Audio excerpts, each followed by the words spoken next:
Hi, and welcome to That Pedal Show. Today we're all about massive reverbs!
Blanking heck.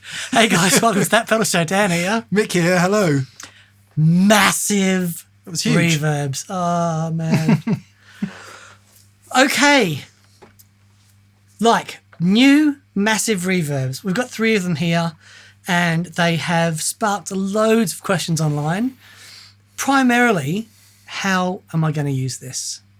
So I just thought we'd have a play and get some sounds up and show some examples of how one might use it in context, I guess. Yeah, it's mad, isn't it? It's a world that I'm not massively familiar with. If you've ever... So there's reverb, right? There's reverb that we all know. If you're old school like I am, the reverb you know probably is in the bottom of your amp and is a tank that contains springs. And it's this funny, clunky thing. Kick it. That came around in the Bang. 60s, 50s, 60s. And is the sound of ages, but we're really not talking about that today, are we? No, we're not. We're talking about something entirely different. Yeah. When I saw these pedals come out and, you know, I was listening to the sounds that they were creating and thinking, it's amazing. How does that get used? So I was speaking to some of the guys that work for me who know about these things. Because, you know, when I talk about shoegaze, it's those guys. Yeah. Kevin Shields. Yeah. My Bloody Valentine. Bloody Valentine. Bloody Valentine. You know, but there's, you know, anyway, he introduced me to a whole new plethora of people who are making these sorts of sounds. Yeah. Yeah, so there's a ton of new artists who have used reverb beautifully as textures. And, you know, a lot of it is this new modulated sort of spacey reverb. Yeah, because we, you know, back to the old days of Spring, you know, there were a couple of key developments, or at least not even key developments, but ways in which reverb was created, and indeed still is created, that's really impractical to put on a pedal board. Yeah. Like So hauling around an actual plate reverb. yeah, plate reverb. As much as I would love to do that. Or a whole cathedral. Yeah. Or, you know, this Here's my board. yeah. Yeah. This stuff is Heavy. only possible because of really brilliant DSP and creating these algorithms, sometimes via convolution and all that. Yeah. These sounds of spaces and They of are sounds of things spaces that make those sounds. Yeah, and I think but what these reverbs do is they go one step beyond these things, and they're creating sounds that aren't created naturally, that we don't see in nature as such. So what do we got then? We got this. We have that, which is the CXM1978. For those of you who don't know, Chase Bliss are going with a format called automatone, which is an amazing thing. It's incredible. This is an overdrive preamp that they did alongside Benson, and that is a reverb that they did alongside Meris. Yes. Of a very famous Lexicon reverb, studio reverb. It's 224L, is that right, Fraser? Fraser's nodding. Yeah. You've done well. It's good. Just because I'm, talk about comfort zones. This is definitely not mine. So, I mean, when I first heard that, there was something about it that bowled me over. Actually, it was when I first heard the Meris reverb pedal, and it had this sense of space that I hadn't really experienced in a pedal before. Yeah. And when I heard they were doing the collaboration with Joel, I got very excited. So anyway, we have that today to have a look at. We also have the Strymon NightSky, which they call the time warped reverberator, which does some really interesting things, including being able to use an envelope to inform what's going on with the reverb, different ways to drive it, all the shimmer stuff. But yeah, the using a filter to target certain areas of the reverb is just fascinating. And then we've got the Black Hole from Eventide. Now, the first Eventide Black Hole thing I was aware of was on the H9, like a parameter on the H9. And I believe I'm correct in saying this is the pedal version of that. Do they do a plugin called that as well? Do we know? Eventide are quite big in the plugin world, aren't they? Yeah, it was originally on the Space. It was now. It was on the Space. It was on the Space. Fraser's on the internet, so he knows these things. Yeah. Yes, the Space, and that was a really cool thing. So this is specifically that. Yeah. Would you call it a plugin in a pedal? Is that fair to say? It's DSP that used to be available in various multi-effects and things like that, but they've gone, wow, we can really do this to the nth degree. Sure. I assume, I guess that's the way that kind of technology is going. The chips are getting smaller and more powerful. Yep. The enclosures can therefore be smaller, and we're all learning, even in 2020 when we're recording this, the guitar market is still inching forwards at plate tectonic pace, isn't it? It is. And so when guitar players are presented with things like this, it makes them scratch their heads and thinking, how am I going to use this? Yeah, some guitar players, there'll be many of you watching this going, you doofuses. You Neanderthals. I know all this, so if you do know all this, then just sit there and feel smug, don't write nasty comments. And why have we chosen these three? Well, these are new. Yeah. There are other things out there that do, massive sounding reverbs, but these are three new ones. And I just wanted to have a play. Great. And, and also, as you heard in the beginning there, just create some textures and get you to have a play over the top. But so we are running in stereo today, by the way. We recorded a delay show this morning that was a sort of the equivalent to this in delays. And we decided to go stereo because to really capture the full experience of this, it ought to be stereo. So one of the big things about these sorts of sounds is that, yes, they're great plugged into an amplifier, but to really experience them, you do need a stereo rig to get that sense of space. This sound guy isn't going to be happy or unhappier. But here's the happiness scale. Here's your sound engineer for every gig you've ever played. We're down at that end. Actually, no, we love sound engineers, and we thank you for your hard work and diligence and for putting up with us guitar players all these years. So the stereo noises you're going to hear are coming out of that deluxe reverb over there, and this Tone King Imperial Mark II here, and the amp in the middle is the third amp that the other person will be playing through. Yes, indeed. So let's have a listen to some spring reverb just to set our things. Groovy. Yeah. So this is with nothing, I'm assuming.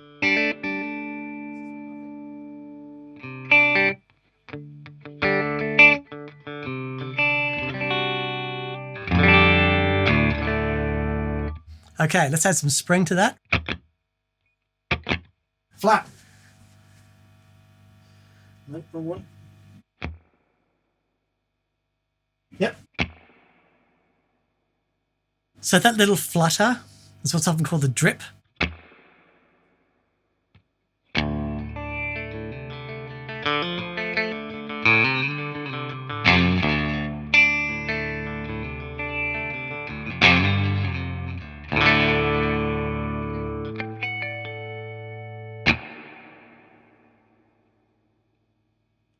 Wonderful, wonderful. There's actually quite a lot there. Yeah, Two very, very, very nice sounding spring reverbs. indeed. We should Okay. turn off for the rest of the video. Yeah, so let's start with the black hole.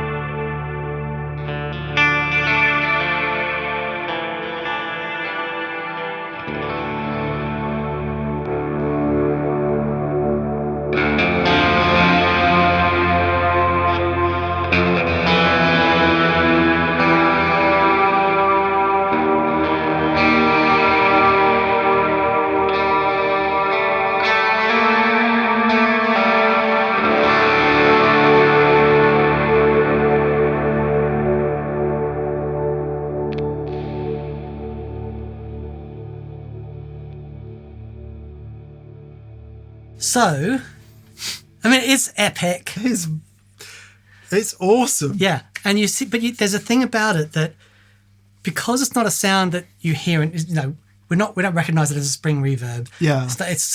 It's not played. It's nothing that you would hear in a hall. Yeah. You know, so you know, there's an artificial nature to it that's very, very cool. It makes you you're very aware of the sound. You know what I mean? It's an effect that is quite prominent. What's it actually doing? So what's the black hole's thing? Okay. Does it have a number of engines? Yes. Is it... So we'll go through. I'll show you the Yeah. knobs, and you get an idea. The gravity control. If I set the gravity control in the middle, it will basically turn the gravity off, and then you get more of a sound that you are familiar with.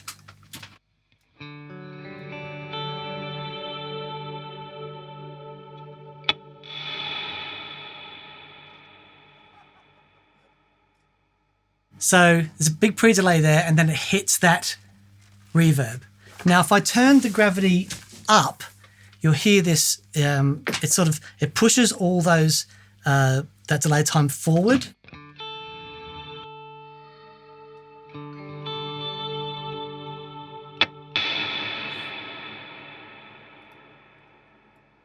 And if I turn it down,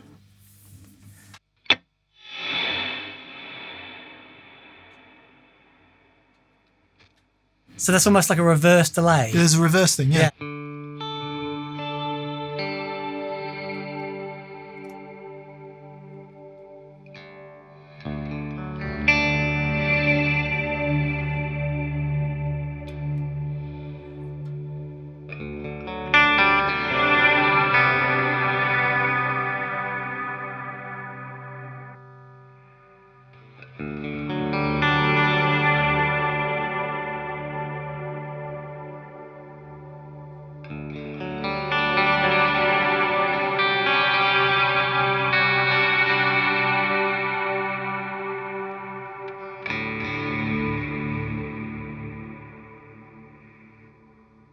So What do they do? these affect you low and high. That affect the EQ of the reverb. So just a straight EQ. yeah, we can make it warmer by turning down the high end.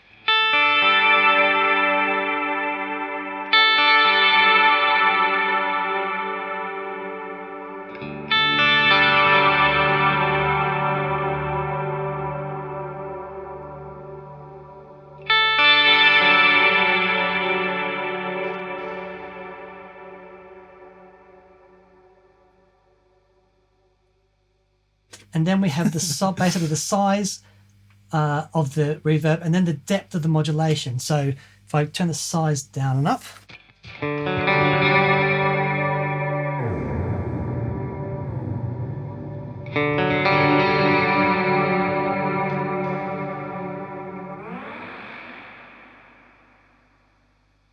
so that is the delay between the space, yeah. And then we hit that little button there, and I turn the depth up.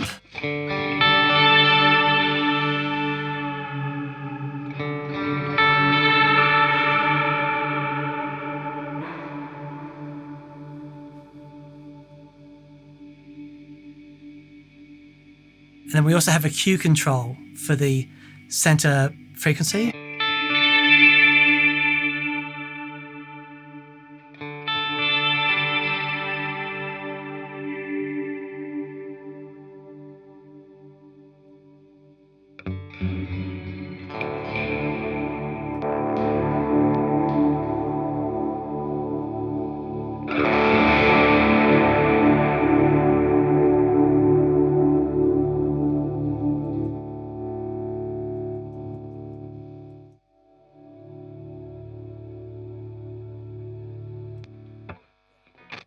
Is that you affected the depth of the modulation? Can you affect the speed? Yes. Can you turn the depth and the speed up to 10, please? Indeed, I can. I'm just interested. Of course.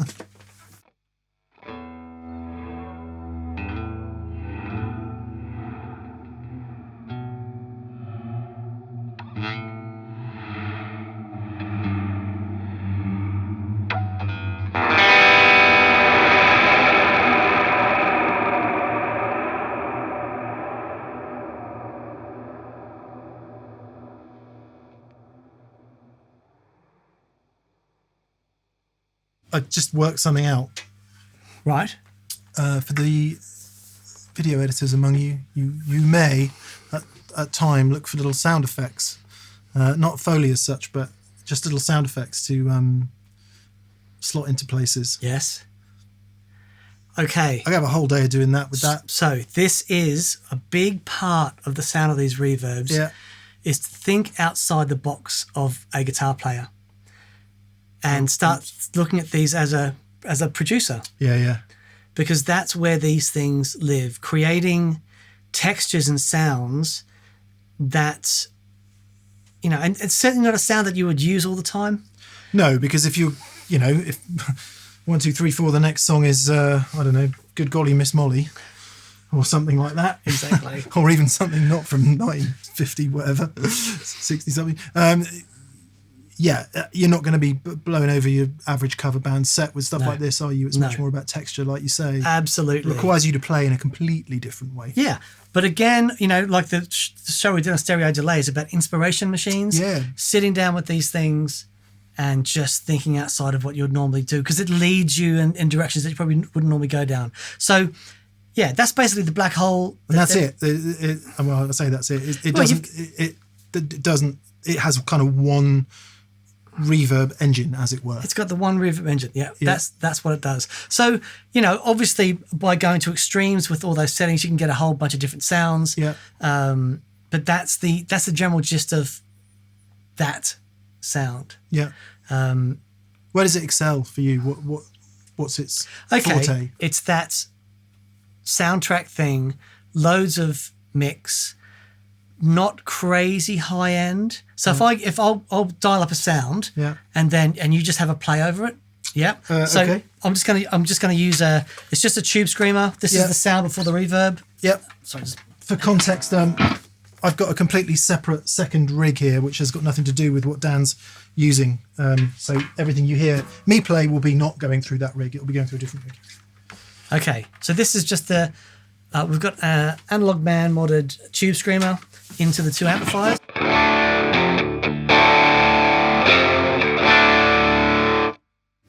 Okay, so let me set the black hole up first.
So, Oh my god. yeah, I played a chord Yeah. and just hit some harmonics. I played some normal blues licks. There you go.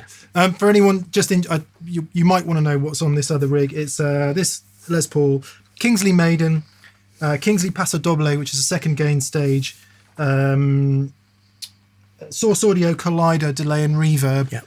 Fender Hot Rod Deluxe effects loop return. I'll just play you a bit so you can hear it without what Dan was playing.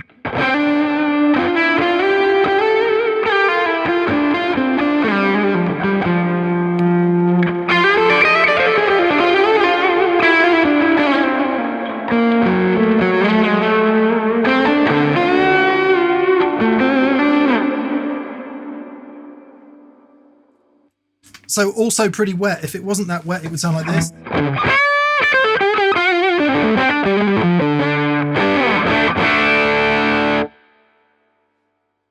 Lovely. Really cool. Blimey, O'Reilly. Yeah. We'll do more on that soon. Indeed.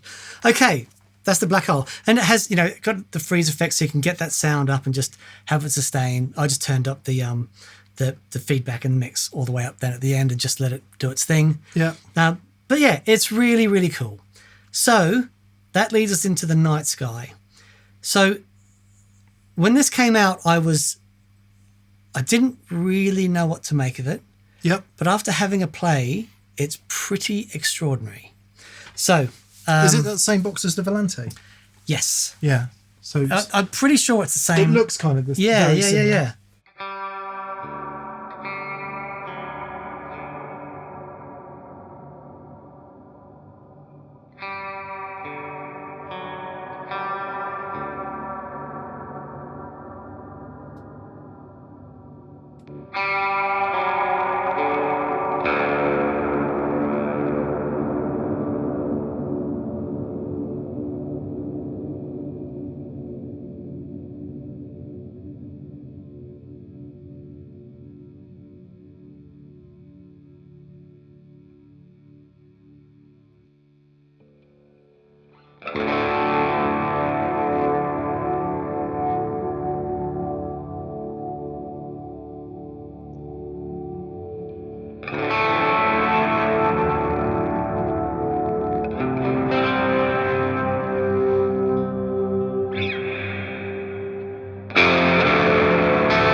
know what I love about it is that, well, A, you get completely lost, and B, you can just, what was I doing there? Playing 2 power chords, over which this enormous soundscape appears.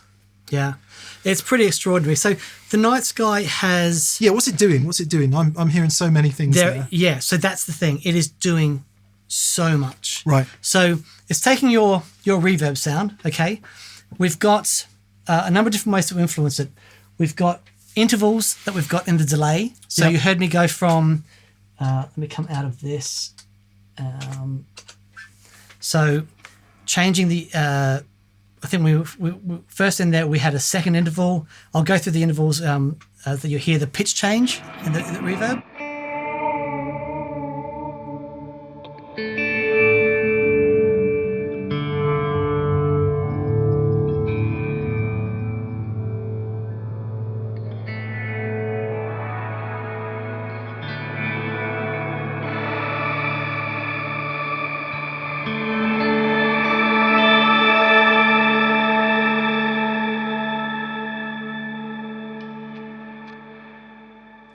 So that's part of the shimmer setting as the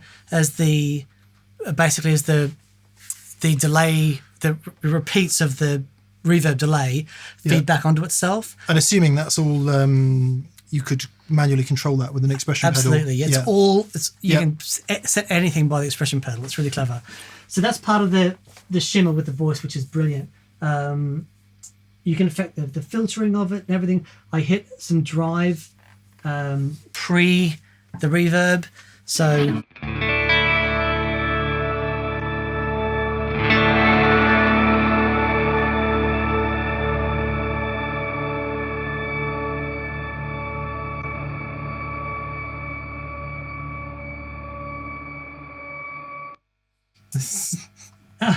but let's have so a really interesting thing is using the envelope to so we can do things like only have reverb while we're sustaining a chord. When we stop, there's nothing, or have it vice versa. Okay. So we're using the envelope of the guitar to trigger those sorts of things, which is really cool. So if we have the target as the actual reverb, and let's use an envelope filter here. So you can use the envelope to target different things, not just the reverb. Exactly. What else? The modulation. No way. Yeah. The pitch, the filter. It's really cool. So this is this is targeting the envelope, targeting the reverb.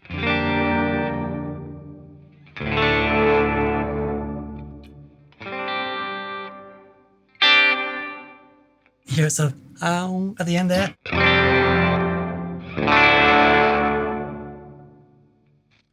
Which is just awesome. It's mad. Every time you play something, I'm imagining a bit of dialogue from a movie. Yeah, it is so soundtrack. It's ridiculous. Yeah.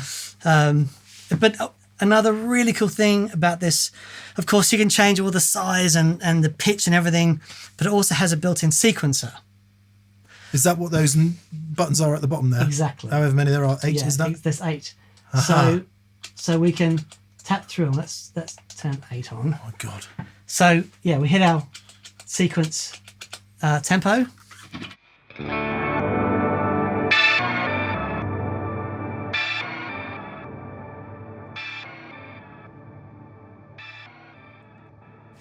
Basically, with each one here, so these are the different sequences here. Oh, okay. Yeah.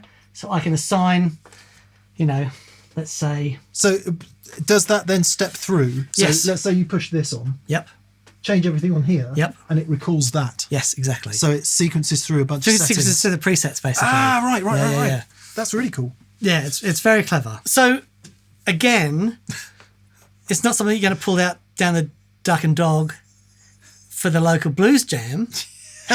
Here's our new direction. I wrote this. But if you're recording at home and you just need something different on a track. Yeah. I was recording for a friend the other day and I had no idea what to do. It was, I was sort of a bit bereft of inspiration. Like Fraser, yawning his head off there. He's like, watching two old men muck around with new reverb pedals is really tedious. Yes. Anyway, I mean, it's the same with crazy delays, isn't it? It's a brilliant leap off point. totally. And in that, there are probably many people watching us at the moment going, I just would have no idea where to start. Well, I guess it's two things, isn't it? One is you start and it comes up with an idea. So it's, in performance terms, that might be something that you create on the spot for those of you that are into, looping and all that kind of stuff. Otherwise, if you try and create something that you've then got to recreate, that's probably a challenge. It is. I mean, you've got, with all the MIDI stuff, you've got all the presets in the world, all that stuff. Yeah. So you can save it, and it's pretty stable, but the fun comes with it because it has knobs and so much of it is hands-on. It is just exploring and finding sounds. So what does it do that the Big Sky doesn't do then? If you think of the Big Sky, it's sort of like the timeline in that it has a bunch of sounds sort of already made, and you can go and manipulate them so far. But this is, it's basically opening up that whole engine and saying, here you go, just get in there and get your hands dirty. Yeah. So if you're looking for a nice Spring Reverb emulation, probably not this. No, it doesn't do that stuff. It's just designed to... It's not for that. Yeah. Do the really... Very cool. Yeah. And fully MIDI, fully stereo. All that, All that stuff. All that stuff. Yeah. Okay. Blimey. Right. The CXM1978. So I was so excited when I heard about this. So yeah, I think I've just got it set up on a basic... is it a Hall reverb I've got at the moment? Let me see if I can work it out. Red, Hall, yes. Okay, there we go.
It's ridiculous. I wasn't really expecting that. Okay, right. Start from the beginning then. Yep. So, as on the... I have used this, by the way. I just didn't know what it did. I turned it on. It sounded amazing, so I didn't change anything. Excellent.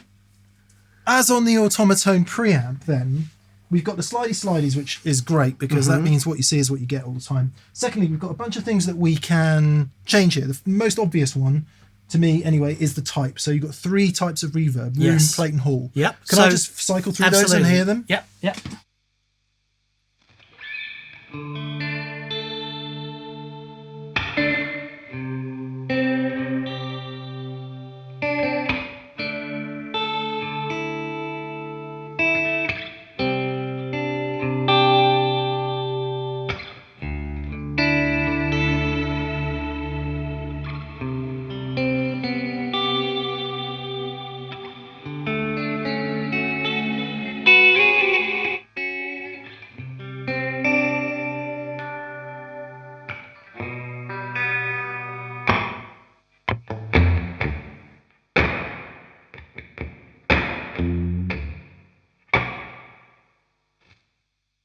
Right, let me start from the beginning. So we've got a plate reverb going on here. Yep.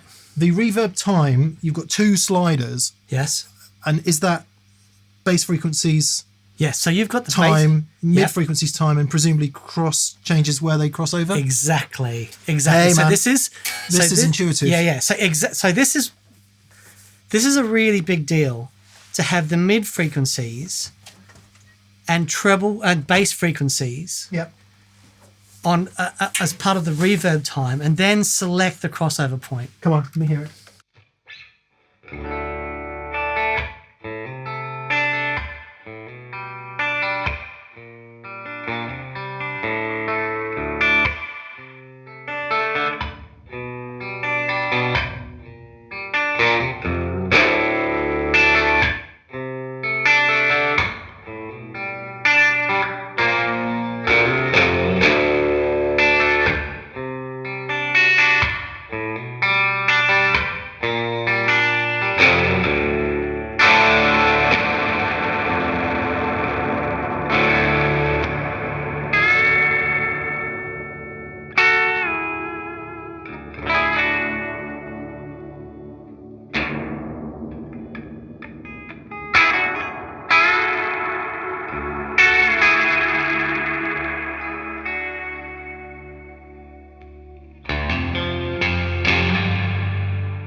Next question.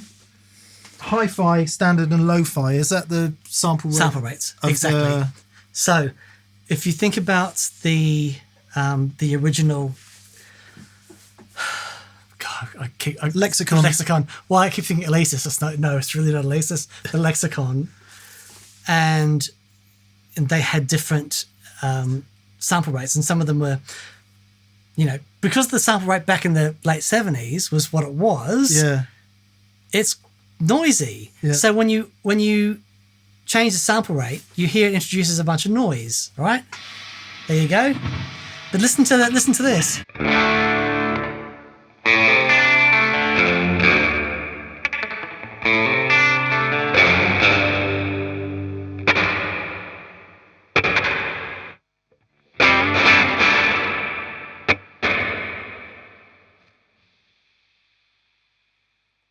Is quite noisy. Next question. When it seems like the pre-delay only works in the lo-fi mode, is that right? The pre-delay works most in the lo-fi mode. Okay. Yeah.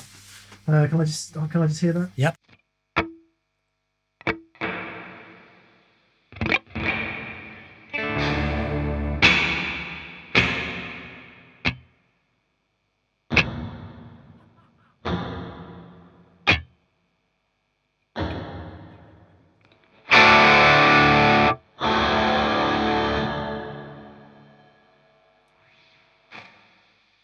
Oh man, that is absolutely killer. Right, and tank mod? So the modulation of the reverb tank. Right, let me hear that. Yep.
It's what does diffusion do? Oh, it's the way that the reverb tails are diffused. Okay. Yeah. So Could you just do if me you a, do me a, put the reverb time up. Yeah. Yep. So that's it.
Oh man. So It's that okay. can I make a statement? Please. That is the best sounding reverb pedal I've ever heard. I concur. It's noisy. In some modes, it's noisy. Yep. The ability now, this won't go over with everybody because I appreciate a lot of you watching this are A, digital native, B, completely used to diving into parameters all over the pedals and stuff. You know, Dan and I aren't entirely alien to it, but the intuitive nature Yeah. of that control surface Yep. is unbeatable Yep. for me personally. Yep, I agree completely. Because I don't have to think about what any of those controls are going to do. I know what they're going to do, and that's what they do. Mm-hmm. Being able to affect those reverb times over 3 different frequencies is killer. It's everything. Because we've only been, for the majority of this, we've only been hearing a plate. We haven't even been on the room. Or Seriously. Okay, put the hall on for a or- second.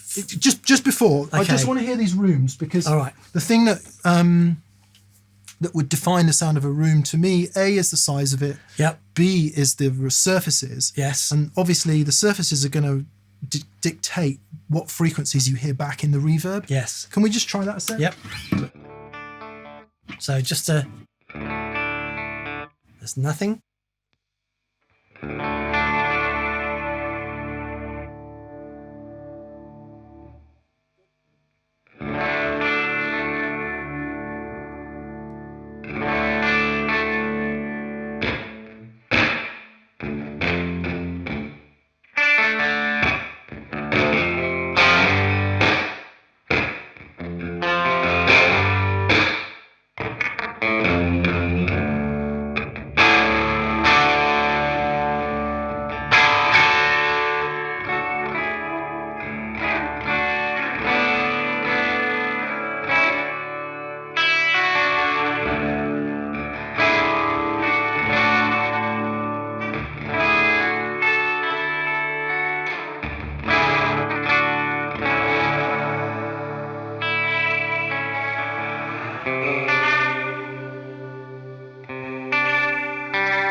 So messing around with I was trying to go for like a big room that was dark and then a smaller room. Have you got it on lo-fi? I do. Okay. I just put it on lo-fi. I just want to try this a sec. Okay.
So we talk about, room delays, and I just wanted to roll that bass off there and get loads of like aggressive treble. What a tone. It probably sounded harsh and awful back there. No. But from here, it's so mega. Oh my God, what a great sound. Yeah. Just one last thing. If you go into the hall for us. Yeah, sure. And you know what? I swear to you, I have used it in a recording. But I literally plugged it in, didn't change anything, and just used it. I have never really played with it before today. Right. That's how intuitive those controls are. Yeah, they're incredible. I don't mean to bang on about it, but people that watch the show will know that I'm not massive on complexity. Sure. So it is something to say. So if you stick it on hi-fi for me. Right, so...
Sorry, I had to throw a bit of stereo delay on before that just to hear that. But so it's very different than the other two. To me, the other two are more affecting modulation, all in the intervals and the the pitch, all that sort of stuff. It's really great. Modern guitar effects. Yeah. I mean, you could use it on other stuff. Yeah, I think. But that's what that is. Modern guitar effects that go at it like a producer to come up with the parts and things. But that CXM is it's otherworldly in the fact that it's got the sense of space, especially in stereo. Far out, man.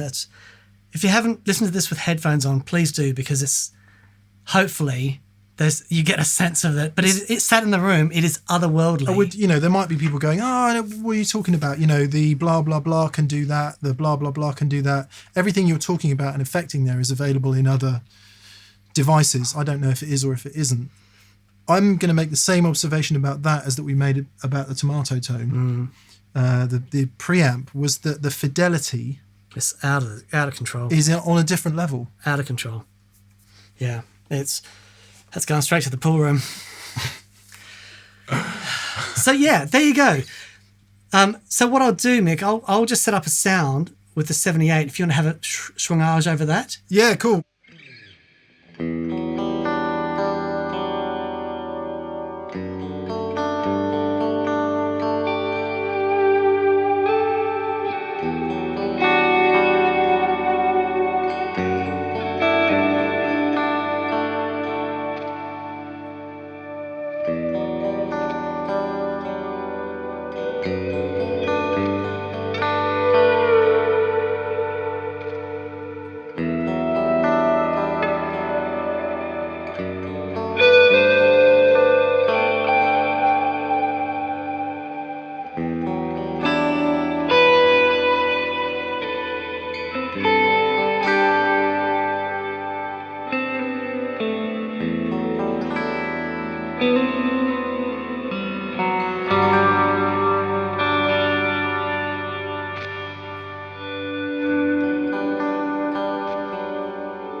There you go.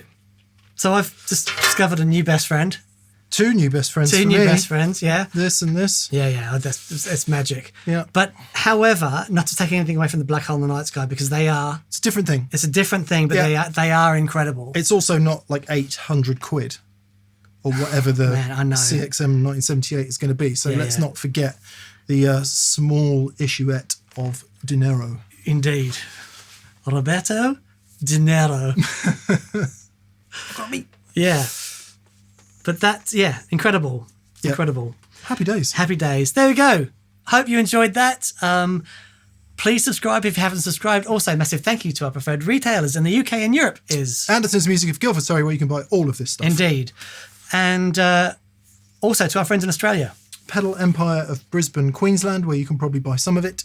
Indeed. And we have links. We do. If you click down, if you're in the USA and you want to buy something, if you use one of our links, they send me and Dan truckfuls of gold bars. They put in that massive lorry and literally just that. reverse it up the front, and we're unload slowly it. building the clon-shaped gold mansion, or indeed the gold clon-shaped mansion out of those gold bars. Indeed. So please click on that, and we can have turkey for Christmas.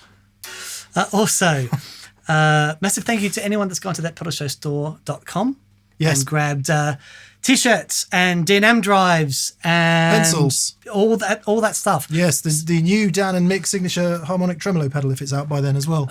Spread some Christmas joy. Might still be a few weeks out. But anyway, it's all there. Yeah. And also massive thank you to our patrons on Patreon. Thank you. Thank you so much. Fantastic. Well, I hope you enjoyed that. See you on Monday for VCQ, where we can chat all about massive, huge reverbs. Brilliant. Cool. Have a great weekend. See you soon. Bye. Bye.